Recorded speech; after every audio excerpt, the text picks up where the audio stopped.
अपनी दुनिया के नाम रह जाएगा, नाम रह जाएगा आदमी का साथ नहीं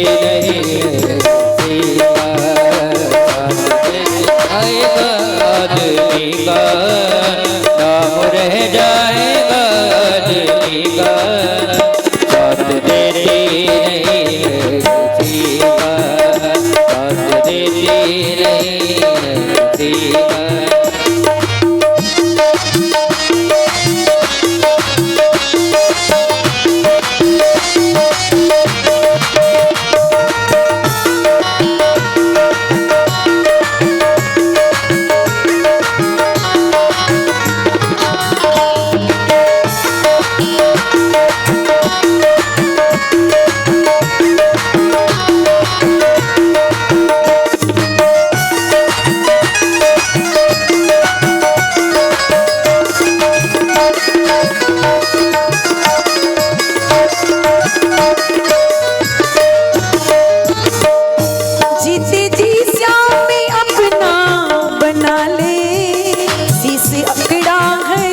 पद झुका ले पकड़ा हरे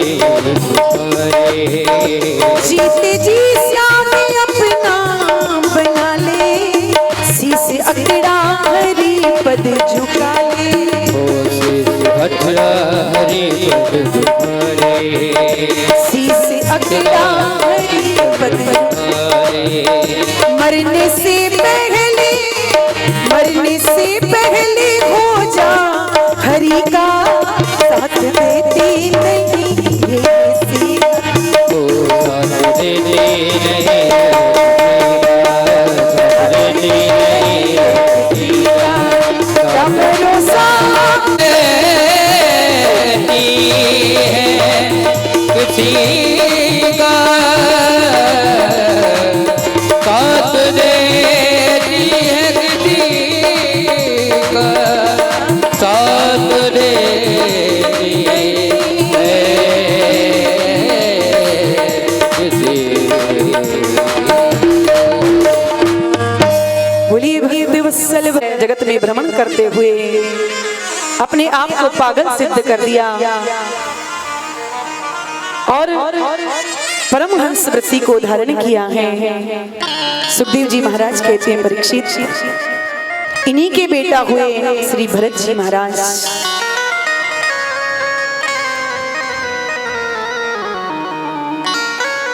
इक्यासी पुत्र तो उसी समय विरक्त होकर के चले गए। 9 पुत्र नवयोगेश्वर हो गए, 9 पुत्र नवखंडों के अधिपति हुए। श्री भरत जी महाराज ने अपने राज्य काल को संभाला, पर एक दिन भरत जी महाराज के मन में आया कि पिताजी ने इतना सुंदर उपदेश दिया था और अभी तक हम संसार में ही भटक रहे हैं। अपने पुत्र सुमति को बुला करके राज्य की सत्ता का भार सौंपा और स्वयं भरत जी महाराज पुलह आश्रम पर, जहाँ गंडकी नदी प्रवाहित होती है नेपाल में, जहाँ से श्री शालिग्राम भगवान का उद्गम स्थान है, वहाँ पुलह आश्रम में जाकर के भरत जी महाराज भजन करने लगे।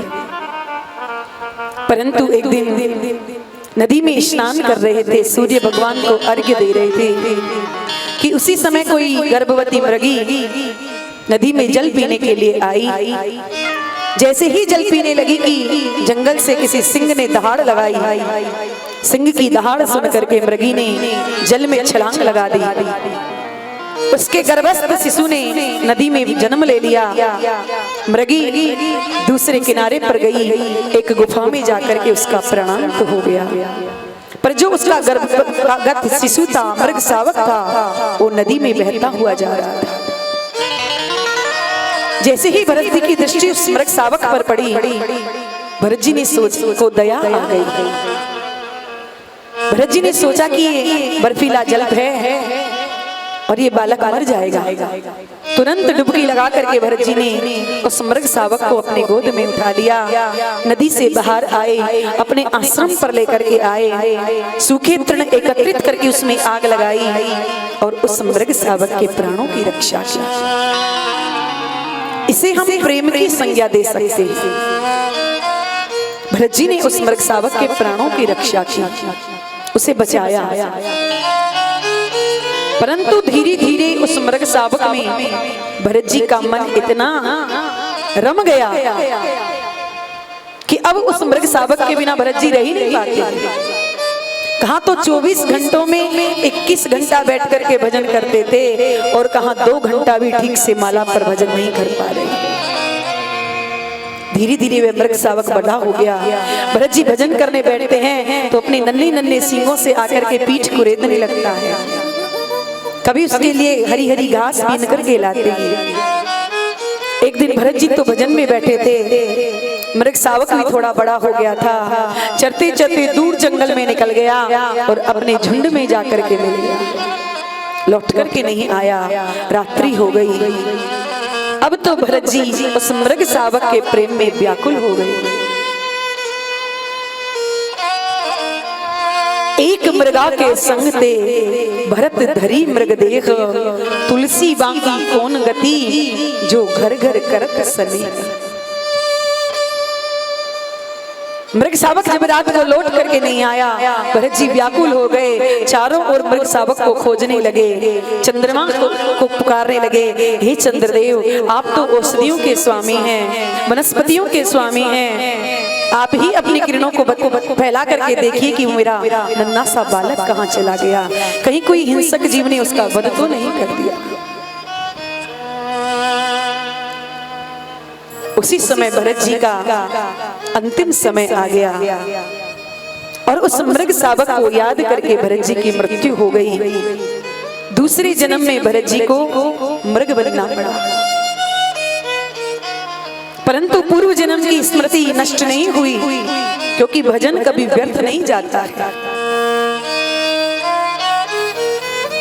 भरत जी अब अन्य झुंडों में नहीं रहते, अलग एकदम अलग थलग बैठे रहते हैं, सूखे तृण प्रणादि खा लेते हैं। पर कभी कभी क्या होता है कि बड़े बड़े जंगलों में घर्षण के कारण अपने आप आग लग जाती है, और जिस जंगल में भरत जी थे उसमें आग लग गई और भरत जी ने अपने उस मृग के शरीर को त्याग दिया। परंतु गोविंद की फिर कृपा हुई, भरत जी को तीसरा जन्म मिला। एक अंगिरसी गोत्री ब्राह्मण के यहाँ इनका तीसरा जन्म हुआ और इनका तीसरे जन्म में भी नाम पड़ा भरत। इनके पिता ने 2 विवाह किए थे, एक पत्नी के 9 संतान थी और एक पत्नी के जुड़वा संतान हुई, जिसमें बड़े थे श्री भरत जी। पिता ने जब इनके मस्तिष्क पर तेज देखा तो सोचा कि ये बड़ा विद्वान होगा, बड़ा ज्ञानी होगा। पर भरत जी ने सोचा कि यदि संसार के मतलब के रहेंगे तो संसार पीछा छोड़ने वाला नहीं, इसलिए अपने बचपन से ही भरत जी ने अपने आप को पागल सिद्ध कर दिया। पिताजी ने कहा, बेटा गायत्री मंत्र याद करके सुनाना।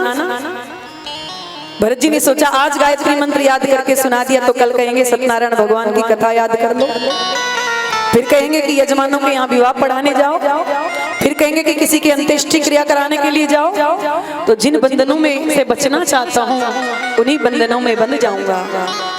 इसलिए भरत जी ने 1 महीना निकल गया पर एक गायत्री मंत्र भी याद करके पिता को नहीं सुनाया। तो पिता को क्रोध आ गया और पिता ने कहा कि मैंने तो सोचा था कि तू बड़ा ज्ञानी होगा, पर तू तो एकदम जड़ ही पैदा हो गया है। तो भरत जी का नाम ही पड़ गया जड़ भरत। मंत्र याद कराते कराते पिता की मृत्यु हो गई, पर भरत जी ने मंत्र याद करके नहीं सुनाया। अन्य भाइयों का विवाह हो गया, घर में भाभियां आ गई, अपने अपने पतियों को सुंदर भोजन बना करके खिलाती हैं और जो जला हुआ बासी खुशी जो बचता है वो भरत जी के सामने डाल देती है। पर भरत जी महाराज उसी को भगवान का प्रसाद समझ करके पा लेते हैं। और हमारे संत कहते हैं कि तुलसी बिरवा बाग की सींचत ही मुरझाए, पर राम भरोसे जो रहे सो पर्वत पर हरि आए। घर में वृक्ष लगाते हैं, रोज पानी भी दे रहे हैं, 2-4 दिन देना बंद कर दो तो वृक्ष सूख जाता है। पर पर्वत पर जो बड़े बड़े वृक्ष खड़े हैं उन्हें कौन पानी देने जाता है? वो तो भगवान के भरोसे हैं, फिर भी हरे भरे। ऐसे ही भरत जी महाराज को जो रूखा सूखा मिलता है वही पाकर के रिष्ट पुष्ट बलिष्ठ हैं, और जो रोज हलवा खा रहे हैं बादाम का वो सब 1.5 हड्डी के हरे।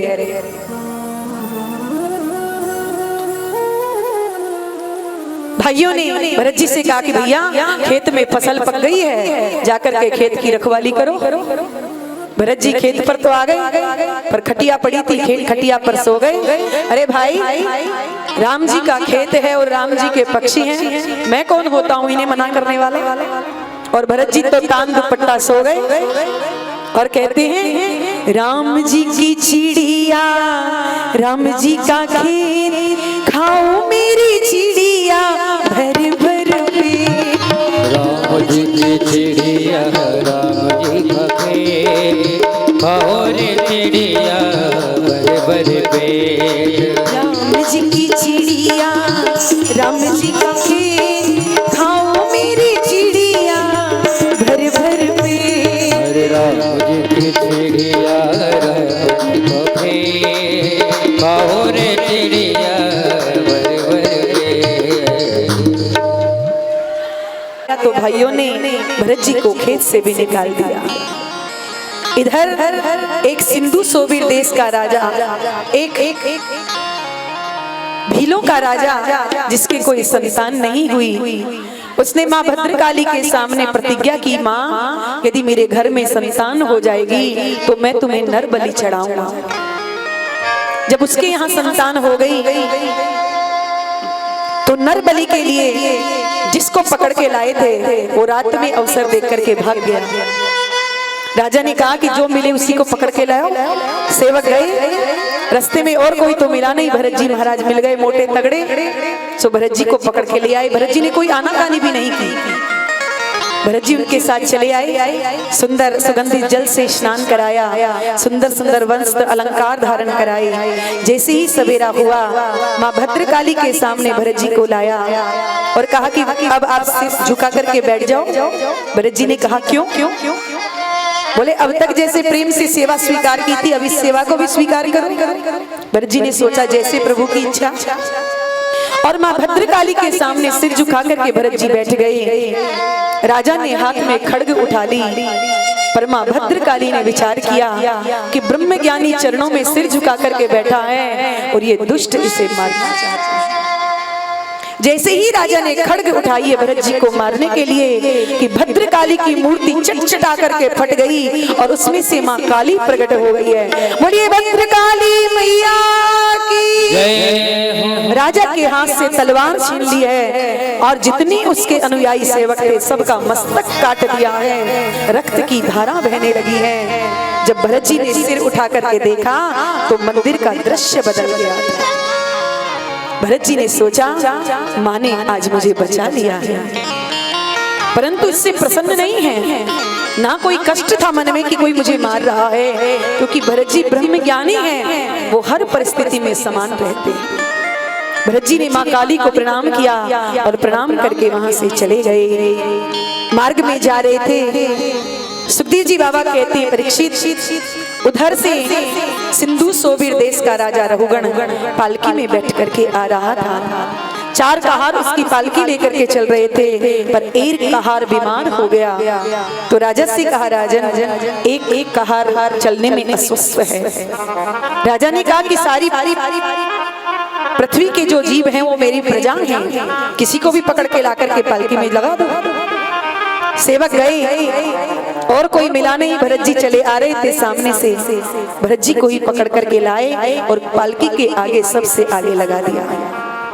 भरत जी ने भी पालकी से कंधे पर रख ली, परंतु भरत जी कहारों की एक अलग चाल होती है। कहार बड़ी तीव्र गति से चलते हैं, पर भरत जी अपनी मस्ती में चल जाते।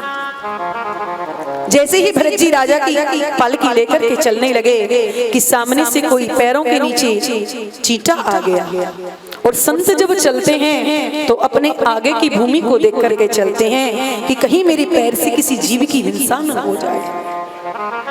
जैसे ही भरत जी ने चींटे को देखा कि भरत जी 2 हाथ पर उछल गए। अब जब चलाने वाला उछलेगा तो बैठने वाले का क्या हाल होगा। जैसे ही भरत जी उछले तो पालकी का जो ऊपर का डंडा था राजा रहुगण के सिर में चट से लगा, तो राजा को क्रोध आ गया। राजा ने कहारों से कहा, क्यों ठीक से पालकी नहीं चलती, इतना उछल उछल करके चल रहे हो कि मेरा सिर फोड़ दिया। कहारों ने हाथ जोड़ करके महाराज हम तो ठीक से चला रहे हैं, पर ये जो नया नया आया है ये उछलता है बीच बीच में। भरत जी कुछ नहीं बोले, फिर पालकी लेकर के चलने लगे, लेकिन फिर कोई चीटा चीटी आ गए, फिर भरत जी उछल गए और इस बार इतने उछले कि राजा के सिर में भयंकर चोट आ गई। राजा क्रोध में भर गया, कहारों को डांटने लगा, ये क्या कर रहे हो तुम लोग, तुम्हें ऐसा दंड दूंगा जो जीवन पर्यंत याद रखोगे। सेवकों ने कहा, महाराज आप व्यर्थ में हम पर क्रोध कर रहे हैं, ये जो नया नया आया है ये बार बार उछल जाता है, अपराध एक कर रहा है और दंड आप हम सबको कह देंगे। राजा ने पालकी के बाहर झुक करके देखा, भरत जी पर दृष्टि पड़ी तो व्यंग के बाण मारने लगा राजा कहता है कि लगता है तुम मेरे राज्य में नए नए आए हो। अरे बेचारा कितना दुबला पतला है, कई दिनों से बेचारे ने भोजन नहीं किया है और तुमने इतनी भारी पालकी इसके कंधे पर रख दी है। पर भरत जी फिर भी कुछ नहीं बोले, बोलना बहुत कुछ आता है पर बोले नहीं, क्योंकि संत जल्दी से बोलते नहीं हैं और बोलते हैं तो फिर जीव का कल्याण करके ही छोड़। भरत जी कुछ नहीं बोले, फिर चलने लगे। राजा ने कहा, अरे मैं इतना कह रहा हूं फिर भी तुम्हें कोई फर्क नहीं पड़ रहा, ऐसा दंड दूंगा कि जीवन पर्यंत याद रखोगे। भरत जी ने सोचा ये इतना कुछ कह रहा है, लगता है कि अब बोलना पड़ेगा। संत जब बोलते हैं जब कोई अधिकारी उन्हें प्राप्त होता है, जब कोई पात्र देखते हैं। भरत जी जानते हैं कि राजा रहुगण संतों में श्रद्धा रखते हैं, सत्संग करते हैं संतों का, इसलिए भरत जी आज बोले जीवन में पहली बार, और ऐसा बोले कि राजा रहुगण का कल्याण ही कर दिया। भरत जी ने राजा रहुगण से कहा, राजन क्या चिकित्सा करोगे हमारे, क्या दंड दोगे, क्योंकि ना तो मैं आत्मा हूं ना मैं शरीर हूं, मैं तो परमात्मा का एक अंश हूं, तुम मुझे क्या दंड दोगे। अरे गेहूं को पीस करके आटा बना दोगे, आटे को पीस करके मैदा बना दोगे, पर मैदा को पीस कर क्या बनाओगे, मेरी क्या चिकित्सा करोगे। ना मैं मोटा हूं ना पतला हूं, ना मैं जन्म लेता हूं ना मेरी मृत्यु होती है, तो फिर तुम दंड किसे दोगे। भरत जी के ये वचन सुन करके रघुगण विचार करने लगा कि इनके वचनों में तो वेद की भाषा झलक रही है, ये कोई साधारण व्यक्ति नहीं हो सकता। भरत जी ने रघुगण ने जब गौर से दृष्टि डाल करके देखा तो भरत जी के कंधे पर मोटा सा जनेऊ पड़ा हुआ था। जब जनेऊ सूत्र को देखा तो तुरंत रघुगण पालकी से नीचे कूद पड़ा है, भरत जी के चरणों में गिर गया और कहने लगा, महाराज आप बताइए आप कौन हैं।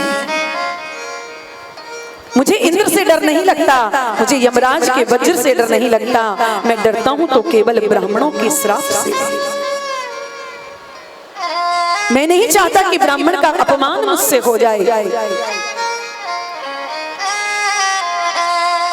क्योंकि जो विष खाएगा उसकी तो मृत्यु होगी ही, पर जो संत का अपमान करता है, ब्राह्मण का अपमान करता है, उससे परिवार नष्ट हो जाता है, उसे 60 वर्षों तक नरक में कीड़ा बन करके भटकना पड़ता है।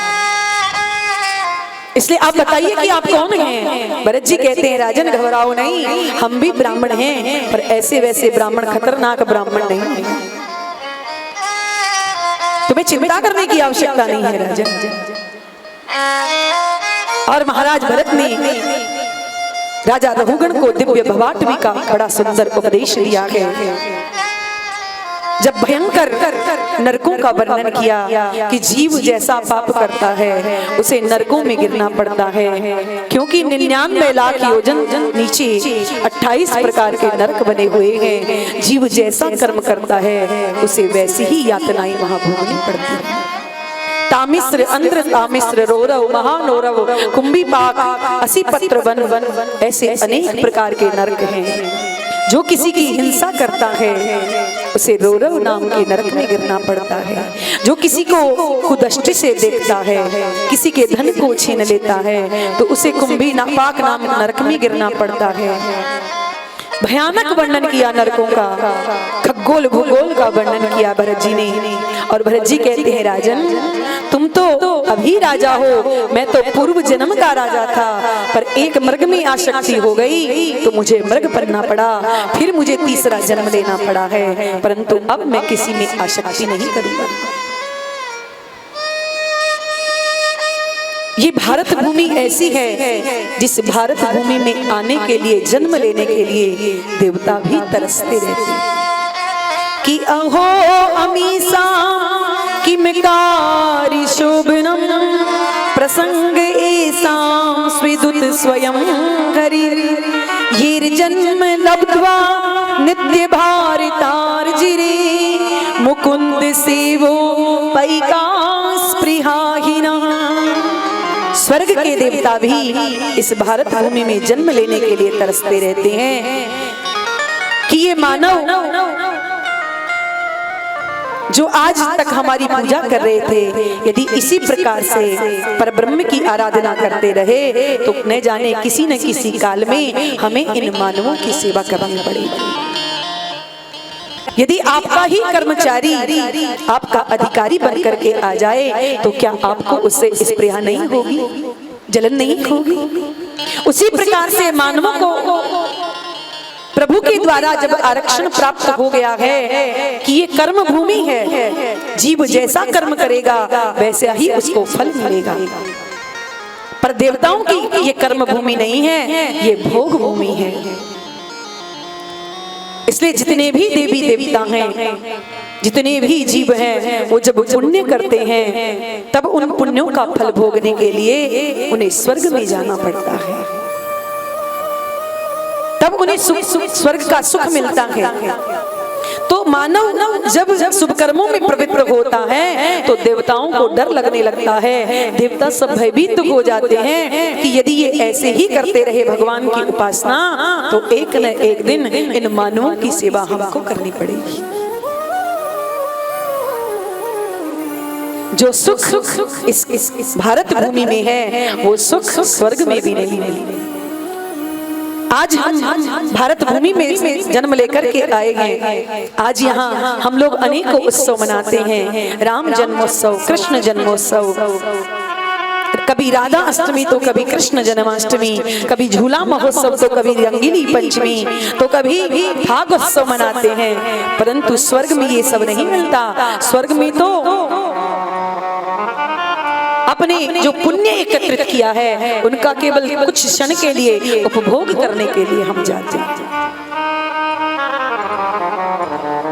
तो जैसा जीव कर्म करता है तदनुसार उसको फल भोगना पड़ता है। जब भयंकर नरकों का वर्णन किया सुखदेव जी महाराज ने तो परीक्षित जी महाराज तो एकदम भयभीत हो गए और कहने लगे गुरुदेव बस कीजिए, मुझे तो बड़ा भयंकर डर लग रहा है नरकों से। सुखदेव जी महाराज कहते हैं राजन डरने की कोई बात नहीं, क्योंकि इन नरकों को तो जीवों के कल्याण के लिए बनाया गया है। भगवान ने बड़ा सुंदर हमें मानव तन दिया है और इस मानव तन रूपी कपड़े को प्राप्त करके हमने इस पर दाग लगाते चले गए, कभी इसकी सफाई नहीं की है, कभी इसे ठीक से धोया नहीं है। पर जब कपड़ा बहुत मैला हो जाता है तो फिर अंत में उसे धोबी घाट पर भेजना पड़ता है और धोबी कपड़े पर कभी दया नहीं करता, उसे तो दाग हटाने से मतलब है। ऐसे ही इन नरकों को भगवान ने हमारी धुलाई के लिए, हमारी सफाई के लिए बनाया। तो तो महाराज इन नरकों से बचने का कोई उपाय, कोई साबुन ऐसा बढ़िया बता दो कि हमें इन नरकों में जाना ना पड़े। तो सुखदेव जी महाराज कहते हैं कि बहुत सुंदर साबुन है, बड़ा सस्ता है और बड़ा सरल है। एक बार यदि ठीक से रगड़ करके धो दिया तो फिर जीवन में कभी स्वप्न में भी यम यात्रा तुम्हें देखनी नहीं पड़ेगी, कभी यम दर्शन नहीं करना पड़ेगा। तो गुरुदेव ऐसा कौन सा साबुन है वो? तो सुखदेव बाबा कहते हैं, तो नोट करो परीक्षित, कि केचिद केवलिया भक्त्या वासुदेव परायणा अघम धुर्वंती वार्ष्णेन निहारे मिव भास्कर। सुखदेव जी महाराज कहते हैं परीक्षित, जैसे कितना भी अंधकार छाया हुआ हो, पर जैसे ही भुवन भास्कर सूर्य देव का उदय होता है तो सारा अंधकार अपने आप नष्ट हो जाता है, दूर हो जाता है। ऐसे ही भगवान के मंगलमय नामों का जीव जब गुणगान करता है तो उसके जन्म जन्मांतरों के, कल्प कल्पांतरों के जो पाप हैं वो भस्मीभूत हो जाते हैं। उसे स्वप्न में भी कभी यमपुरी का दर्शन नहीं होता। परीक्षित ने कहा, गुरुदेव ऐसा कभी किसी के साथ हुआ है? तो परीक्षित जी महाराज को सुखदेव कहते हैं, हाँ परीक्षित ऐसा हुआ है। और बड़ा ही सुंदर अजामिलोपाख्यान परीक्षित जी को सुनाया है। राजन, एक अजामिल नाम का ब्राह्मण था, सिंधु सोवीर देश में रहता था। बड़ा कर्मनिष्ठ विद्वान, माता पिता की सेवा करने वाला, एक पत्नी व्रत धारण करने वाला, परंतु एक दिन शमिधा लेने के लिए जंगल में गया और किसी पुरुष को स्त्री के साथ समागम करते हुए देख लिया। घर लौट करके आया, उस स्त्री की सुंदरता पर इतना व्यामोहित हो गया कि उस स्त्री को प्राप्त करने के लिए उसने अपनी पूरी संपत्ति लगा दी और अंत में सदा सदा के लिए उस स्त्री के साथ चला गया। उस स्त्री के द्वारा अजामिल के यहाँ 9 पुत्र हुए, 10वां बालक होने वाला था, पर कोई संतों की मंडली उसके यहाँ पर आई। अजामिल कहीं बाहर गया हुआ था, गणिका घर में अकेली थी। रात्रि का समय संतों ने आकर के वहां पर गांव में सोचा कि हम लोग 10-15 संतों की मंडली है, रात्रि का समय है, यहाँ किसी भक्त का घर मिल जाए तो यहीं पर रात्रि विश्राम कर ले। तो किसी ने संतों की मजाक उड़ाने के लिए संतों से कहा, महाराज हमारे गांव में तो एक ही भगत है और उस भगत का नाम है अजामिल। संत सरल भाव के होते हैं, उसकी बात को समझ नहीं पाए और अजामिल के घर आ गए। अजामिल उस समय घर पे नहीं था। संतों ने आकर के आवाज लगाई, अरे भक्त अजामिल। गणिका दौड़ करके आई। उसने कहा, महाराज वो तो अभी यहाँ नहीं है, आपका आगमन कैसे हुआ? संतों ने कहा, देख बेटी, हम 20-25 संतों की मंडली है, अयोध्या से आए हैं, सीधा हम वृंदावन जा रहे हैं, पर रात्रि का समय हो गया है। हमने सुना कि भक्त अजामिल का घर है, तो आज रात्रि में यही विश्राम करेंगे, यही भोग बनेगा, यही ठाकुर जी के भोग लगेगा और प्रातःकाल होते ही हम लोग सब चले जाएंगे। गणिका ने विचार किया कि बचपन में मेरी माँ ने मुझसे एक बात कही थी कि बेटी जीवन में सबसे झूठ बोल देना, पर संतों से कभी झूठ ना कहना। गणिका ने कहा, महाराज मेरे पति कोई भक्त नहीं है, मैं तो आपको यहाँ जल पीने के लिए भी नहीं कह सकती। संतों ने कहा, कोई बात नहीं बेटी, हम कहीं और चले जाएंगे। और जैसे ही संत जाने लगे, गणिका ने हाथ जोड़ करके कहा, महाराज आप मेरा दिया हुआ ही तो नहीं पा सकते, पर मैं आपको यदि बाजार से मंगा करके दे दूं तो आप स्वयं बना करके तो पा सकते हैं ना? हाँ बेटी। और गणिका ने सूखी सामग्री मंगवा दी। संतों ने रात्रि में भोजन बनाया, भगवान को भोग लगाया। जैसे ही पाने के लिए बैठे तो संत के मन में विचार आया कि हमने अजामिल का अन्न खाया है तो उसे सुधारना भी हमारा कर्तव्य है। संत भोजन करके सो गए।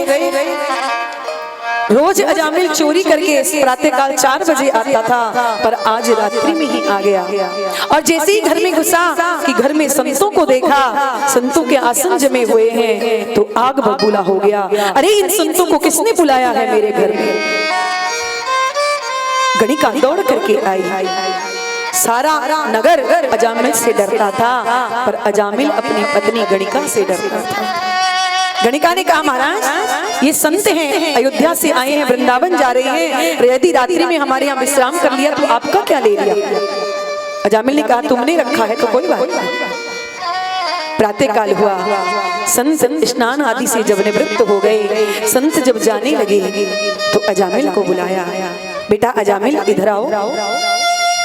तो कड़क करके बैठ बोलता है, कहिए क्या बात है? संतों ने कहा, देखो बेटा, हमने रात्रि में तुम्हारे यहाँ विश्राम किया, भोजन किया। हम संतों का नियम है कि जिसके यहाँ भोजन करते हैं तो बदले में उससे दक्षिणा भी लेते हैं। अजामिल ने कहा कि मेरी सबसे बड़ी दक्षिणा यही है कि अभी तक आपका लोटा लंगोटा सोटा अभी चुराया नहीं है। संतों ने कहा, बेटा हमें तुमसे वो रुपए पैसे वाली दक्षिणा नहीं चाहिए, तो फिर क्या चाहिए? संत कहते हैं, बेटा हमारी सबसे बड़ी दक्षिणा यही है कि हम तुमसे जो कहें तुम हमारी बात का आदर कर लो, बस यही हमारी दक्षिणा। अजामिल ने कहा, तो कहिए आपको क्या कहना है? संतों ने कहा, बेटा एक बात बताओ कि तुम्हारे कितने पुत्र हैं? अजामिल ने कहा कि 9 बेटा हैं और आपकी कृपा रही तो 10वां होने वाला है।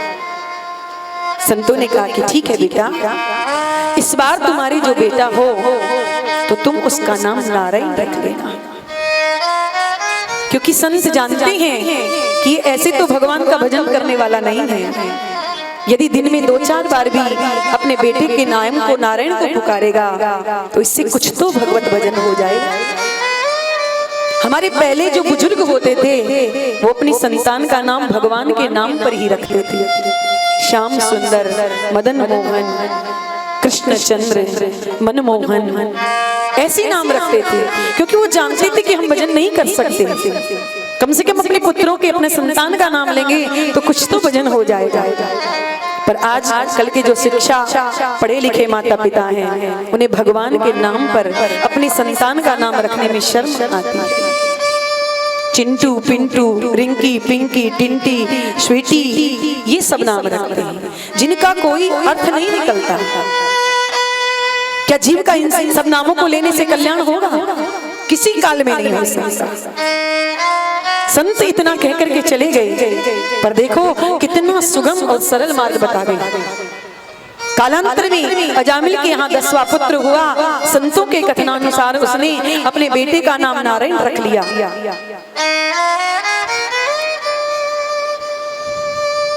एक दिन अजामिल भोजन करके रात्रि में पर्यंक पर सो रहा था। उसी समय यम के दूत अजामिल को लेने के लिए आए। यम के काले काले दूतों को जब देखा तो चिल्लाने लगा अजामिल, जोर जोर, क्योंकि यम के दूतों का विक्रांत स्वरूप है।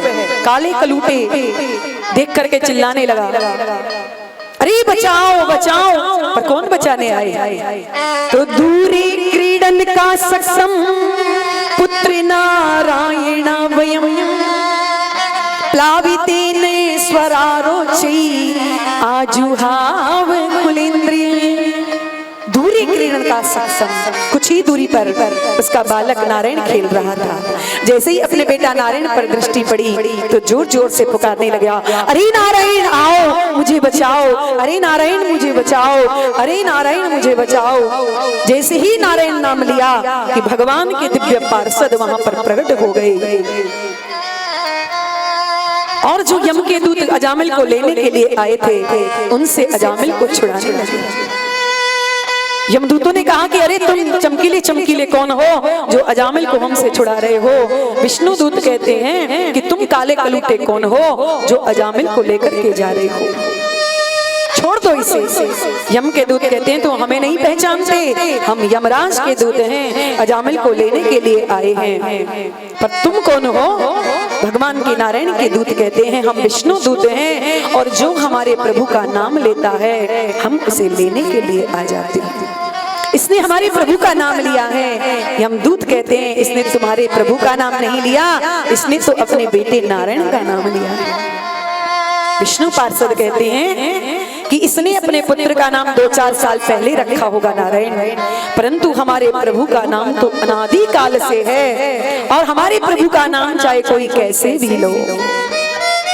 कि सांकेत्यम पारिहासं वा स्तोभन हीलन में बवा वैकुंठ नाम ग्रहणम असीसागे घरम विभु। भगवान के मंगलमय नाम को चाहे कैसे भी लो, भगवान का नाम कल्याण करेगा ही करेगा। मिश्री को जान करके खाओ या अनजान में खाओ, मिश्री मुंह मीठा ही करेगी। बिजली के तार में करंट है, उसे जान करके पकड़ो या अनजान में पकड़ो, करंट जरूर लगेगा। विस्मारक है, उसे चाहे जान करके खाओ या अनजान में खाओ, मरना तुम्हें अवश्य पड़ेगा। ऐसे ही भगवान का जो नाम है उसमें तारक शक्ति है, उस नाम को चाहे तुम जान करके गाओ या अनजान में गाओ, भगवान का नाम तुम्हारा कल्याण करेगा ही करेगा। इसलिए गोस्वामी जी महाराज लिखते हैं कि भाई को भाई अनखे आलस हूँ, नामे जपत मंगल दी सिदस हूँ। भगवान के नाम को चाहे रो के गाओ, हंस के गाओ, सो के गाओ, चाहे उठ करके गाओ, कैसी भी गाओ, भगवान का नाम तुम्हारा कल्याण करेगा ही करेगा, इसमें कोई संशय नहीं है। तो ऐसे कितने ही जीव हैं जिन्होंने नाम का आश्रय लिया और भव सागर से पार हो गए। कौन है? जरा हम लोग उसका श्रवण करते हैं। अरे हो गए भव से पार लेकर नाम तेरा, हो गए भव से पार लेकर नाम तेरा, हो गई भव से पार लेकर नाम तेरा, हो गए भव से पार लेकर नाम तेरा, नाम तेरा प्रभु नाम तेरा गीता, वाल्मीकि अति दीन दुखीता, बुरे कर्म में सदा लीन था, पूरे कर्म में सदा लीन, हरि रामायण तैयार लेकर नाम तेरा, हरे रामायण तैयार लेकर नाम तेरा।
लिख दिया तेरा। अरे हो गई जय हो गई सेना पार लेकर नाम तेरा। अरे हो गई सेना पार लेकर नाम तेरा। हो गई भव से पार लेकर नाम तेरा। अरे हो गए भव से पार लेकर नाम तेरा। हरि बोल।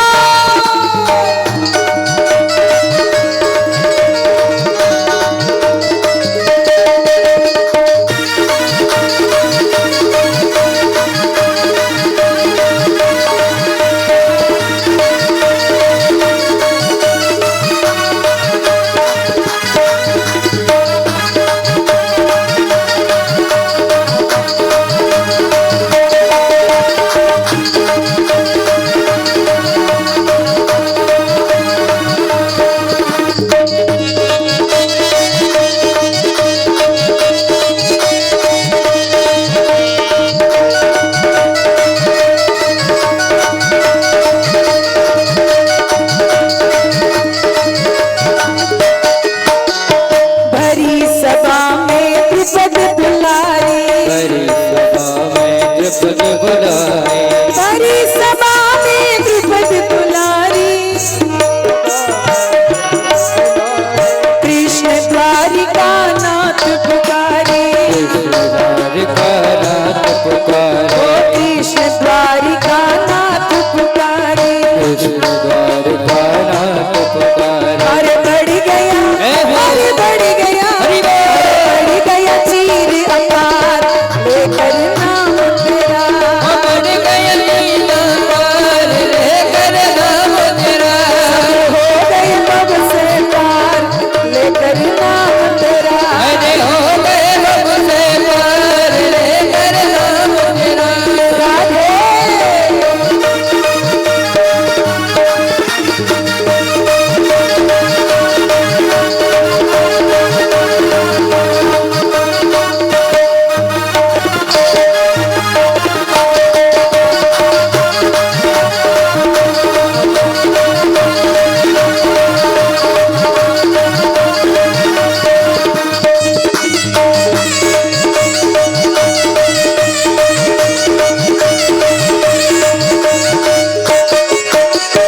राम नाम को जो कोई गावे।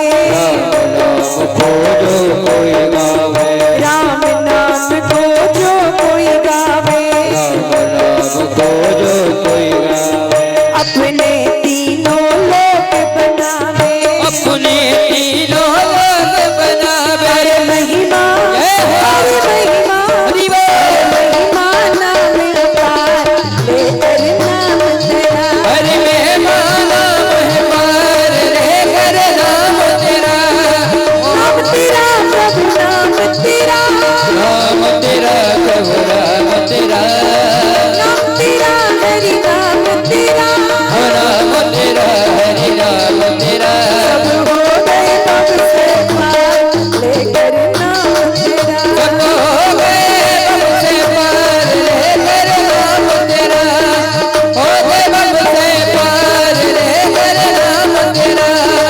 हो गए भव से पार लेकर नाम तेरा। हो लेकर नाम तेरा। हो लेकर नाम तेरा। बोलिए भक्त बदले पापी यहाँ यमलोक में भरे हुए हैं। अभी सबको छुट्टी देनी पड़ेगी, मेरा तो कारोबार एकदम ठप हो जाएगा। यमदूतों ने कहा तो महाराज आप पहले हमें ये बताएं कि किसको लाएं और किसको नहीं लेकर के आए यहाँ यमलोक में। तो धर्मराज ने कहा कि चेतस्न चरति तत्चरणारविंदम कृष्णाय नो नमति यच्छिर कदापि तानानयद्वसतो कृतविष्णु कृत्या। धर्मराज कहते हैं कि जिसकी जिह्वा प्रभु का नाम नहीं लेती, जिसका सिर हरि के चरणों में नहीं झुकता, जिसका चित्त गोविंद के चरणों का चिंतन नहीं करता, बस ऐसे लोगों को पकड़ के लाया करो, बाकी किसी को हाथ मत लगाया करो। सुखदेव जी महाराज कहते हैं, परीक्षित ये कथा मुझे कुंभज ऋषि ने मलय पर्वत पर भगवान का भजन करते हुए सुनाई थी, जो अवसर पाकर के आज मैंने तुम्हें सुना दी। अब तुम ही बताओ कि इससे ज्यादा नाम की महिमा और क्या हो सकती है परीक्षित।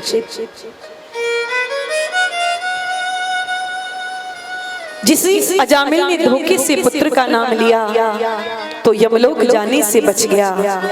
जो भगवान के नाम को प्रेम से गाता है, भाव से गाता है, उसे भगवत प्राप्ति कैसे नहीं होगी। सुखदेव जी कहते हैं, अब परीक्षित ने प्रश्न किया, भगवान आपने मुझसे ध्रुव जी का चरित्र और वंश सुनाया, वह वंश केवल प्राचीन बरही के पुत्र प्रचेताओं तक सुनाया, इसके बाद उनके वंश में आगे क्या हुआ विस्तार के साथ वर्णन किया है। और कहते हैं कि दक्ष के यहाँ सबसे पहले दक्ष ने असिकनी नाम की कन्या से विवाह करके 10,000 पुत्रों को उत्पन्न किया, पर नारद जी महाराज ने उन्हें वाक प्रश्नों में, कटु प्रश्नों में उलझा करके सबको विरक्त बना दिया। तो दक्ष ने पुनः 1,000 पुत्रों को उत्पन्न किया, उन सबको भी नारद जी ने विरक्त बना दिया। दक्ष को क्रोध आ गया और दक्ष ने नारद जी को श्राप दिया कि तुम 2 घड़ी से ज्यादा कहीं टिक नहीं पाओगे। और अंत में दक्ष ने 60 कन्याओं को उत्पन्न किया, जिसमें 27 कन्याएं कश्यप ऋषि को ब्याई गई, जिन्हें हम लोग नक्षत्र कहते हैं। समष्टि सृष्टि कश्यप दक्ष की कन्याओं से भर गई। कहते हैं कि जो लोग अपने कुल को भूल जाते हैं, अपने गोत्र को भूल जाते हैं, जिन्हें अपना गोत्र याद नहीं होता, वो कश्यप गोत्र कह करके संकल्प पढ़ लें, क्योंकि समष्टि सृष्टि में जितने भी जीव हैं वो कश्यप जी महाराज की संतति से ही उत्पन्न हुए। कश्यप जी महाराज की 13 पत्नियां हैं, जिनमें सबसे छोटी पत्नी है दिति। दिति के एक बेटी हुई जिसका नाम था रचना। रचना का विवाह त्वष्टा मुनि के साथ में हुआ। त्वष्टा मुनि के 2 पुत्र हुए, सन्निवेश। लेकिन त्वष्टा और के 2 पुत्र हुए हैं। एक बार देवराज इंद्र ने अपने गुरु बृहस्पति का अपराध कर दिया। देवगुरु बृहस्पति नाराज हो गए और वहां से चले गए। देवराज इंद्र भगवान के पास में गया कि हमारे गुरुजी नाराज हो गए हैं। तो ब्रह्मा जी महाराज ने कहा कि जब तक गुरुजी प्रसन्न ना हो जाएं, तब तक तुम विश्वरूप को, त्वष्टा पुत्र विश्वरूप को अपना गुरु बना लो। देवता विश्वरूप के पास में गए। विश्वरूप ने पुरोहित बनने के लिए इनकार कर दिया, पर देवताओं ने जब ज्यादा अनुनय विनय की तो विश्वरूप उनके पुरोहित बनने के लिए तैयार हो गए। देवताओं के साथ में आए और सर्वप्रथम नारायण कवच का उपदेश विश्वरूप ने देवताओं को किया। और कहते हैं कि जो नारायण कवच का नित्य प्रतिपाठ करता है, उसके जीवन में कभी कोई संकट नहीं आता। एक बार विश्वरूप यज्ञ करवा रहे थे, उच्च स्वर से देवताओं को आहुति दे रहे हैं और गुप्त रूप से दैत्यों को भी आहुति दे रहे हैं। देवताओं ने इसकी शिकायत इंद्र को की, तो इंद्र ने अपने वज्र से विश्वरूप का मस्तक काट दिया।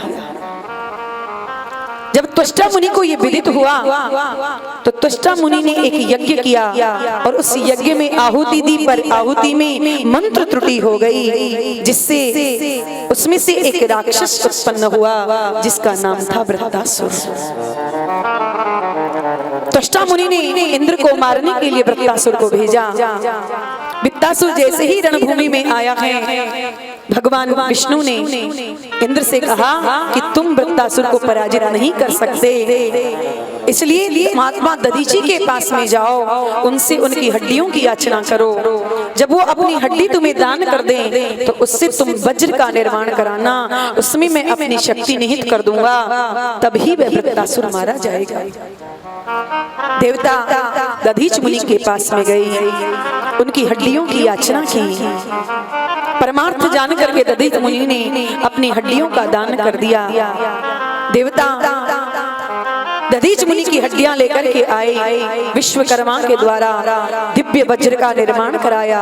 भगवान विष्णु ने उसमें अपनी शक्ति निहित कर दी। पर जैसे ही देवराज इंद्र के सामने वृत्तासुर आया है, इंद्र के हाथ में जब वज्र को देखा तो वृत्तासुर को वज्र में भगवान श्री हरि का दर्शन होने लगा और वृत्तासुर ने भगवान की बड़ी दिव्य स्तुति गाई 4 श्लोकों में। और इन्हीं 4 श्लोकों में धर्म, अर्थ, काम और मोक्ष चारों पुरुषार्थों को भगवान से प्राप्त किया। अंत में देवराज इंद्र ने दौड़ करके अपने वज्र से वृत्तासुर की दाईं भुजा को काट दिया।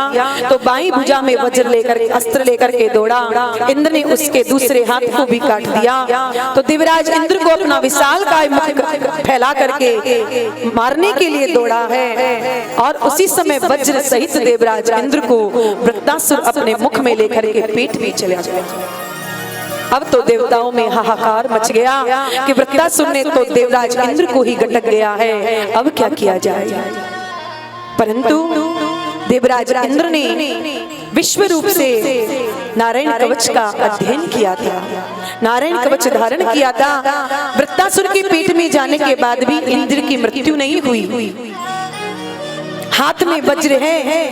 1 वर्ष के बाद उसकी दक्षिण कुक्षी का भेदन करके देवराज इंद्र वृत्तासुर के शरीर से बाहर आए और उस वज्र के द्वारा वृत्तासुर का वध किया है।